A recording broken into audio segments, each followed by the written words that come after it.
Well, I like your choice of words there, vicious cycle, because chronic pain leads to loss of sleep, or at least quality of sleep.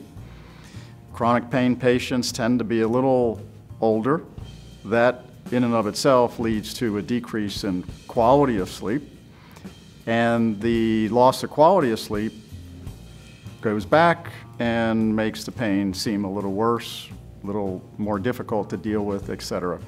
So if there was some way of breaking that vicious cycle, as you say, that would actually help pain management. So the idea that sleep treatment and pain treatment would be separate issues, maybe by different specialists, really doesn't apply. It's not the optimal way to do things. The question is, how do you do that effectively? And to make matters even a little more complicated, some of the drugs used to treat chronic pain, such as the opioids, themselves have a deleterious effect on quality of sleep. And so this is all intertwined. And if there were a way of enhancing sleep quality, that would actually result in better pain management.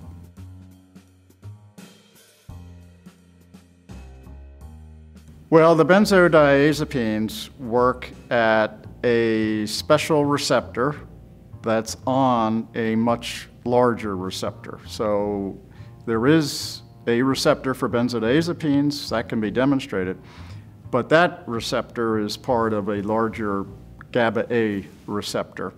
And the mechanism of action of the benzodiazepines is well defined. It increases the activity of the GABA-A receptor, and that decreases the reactiveness, I'll say, of neurons. And that's why the benzodiazepines are so good for anxiety. They don't decrease the nerve's physiology, but what they do is make that nerve less likely to overreact, let's say, to anxiety. But by the same token, they also calm a person, allow them to sleep a little better.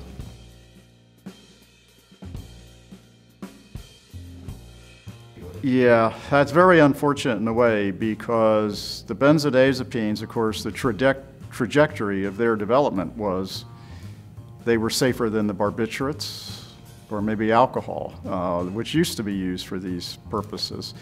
And unfortunately, they are safer than those classes of drugs, but unfortunately they have their own downsides when they're used in combination with other CNS depressants like opioids. So by themselves, the benzodiazepines are quite safe, but when you start combining them with other drugs, not so much, particularly when you're not treating a life-threatening situation here. So any serious adverse effect is troublesome.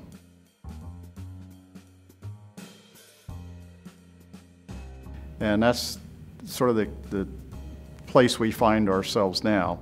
And there are some newer non-benzodiazepine chemically drugs, sometimes called the Z drugs or the Z plus E drugs, but pharmacologically they work the exact same way the benzodiazepines do. So they're a little safer, but still not the answer.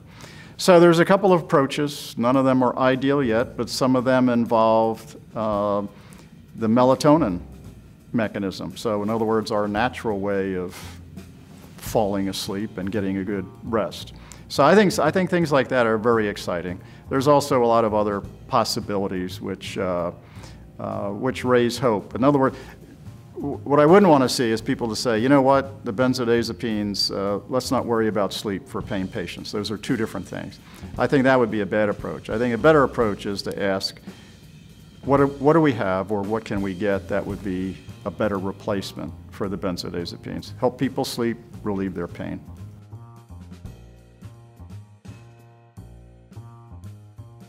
Yes, I mean, that's just one of some possibilities. And the reason why that one was sort of mentioned was we're looking for how does the body normally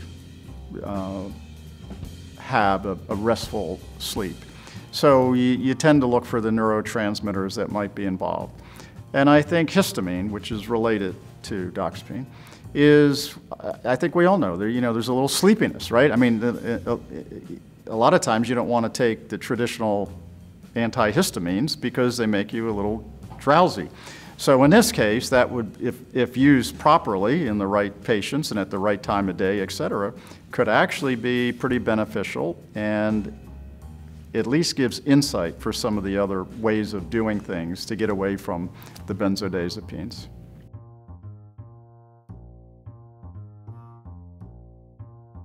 Well, I would say that the take-home message, since I'm not a clinician, so I'm going to stay away from those sorts of advice, but let's just say that the FDA has now come down pretty strong against the concomitant use of benzodiazepines plus opioids.